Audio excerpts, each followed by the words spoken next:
আজ আমরা কথা বলবো জিপিফাই নিয়ে। জিপিফাই কি জিনিস?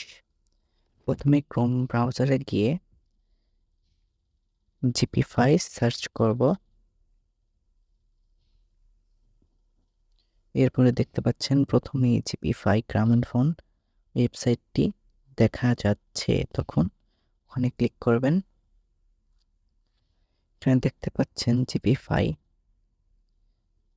আসলে এটা কি জিনিস? এটা 25 এমবিপিএস, যেটা সেটা 1000 টাকা। 30 এমবিপিএস নেবে 1300 টাকা এবং 40 এমবিপিএস নেবে 1900 টাকা।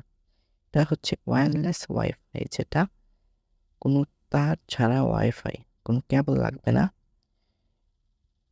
আপনারা কীভাবে অর্ডার করবেন সেটা এখন দেখাবো। প্রথমে আপনি চেক করবেন আপনার ডিস্ট্রিক্টে এটি অ্যাভেলেবল আছে কি না। এখান থেকে ডিস্ট্রিক্ট সিলেক্ট করবেন। রাজশাহী সিলেক্ট করতেছি।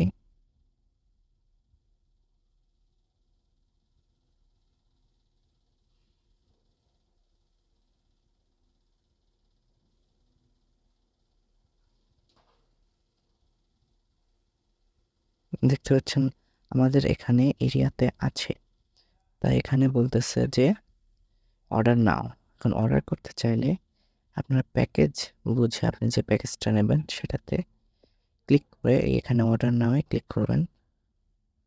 ক্লিক করার সাথে সাথে ক্রিয়েট ইউর আইডি, এখানে মোবাইল নাম্বার অথবা ইমেল অ্যাকাউন্ট দিয়ে আপনাকে লগ ইন করে নিতে হবে। ওটা চেক করার জন্য আমি এখানে সাপোজ একটা ফোন নাম্বার দেব, আপনি দিয়ে চেক করবেন, না দিলেও সমস্যা নেই।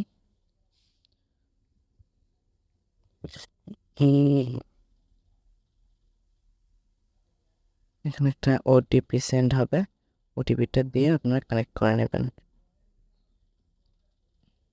এভাবে চাইলে আপনি এখান থেকে জিপিফাই সংযোগ নিতে পারবেন। মূলত এর একটি রাউটার 4000 থেকে 7000 টাকা পর্যন্ত হতে পারে। এটা আপনার উপর ডিপেন্ড করবে আপনি কোন রকম রাউটার নেবেন। ধন্যবাদ ভিডিওটি দেখে পাশে থাকার জন্য। ভিডিওটি ভালো লাগলে সাবস্ক্রাইব করবেন। ধন্যবাদ।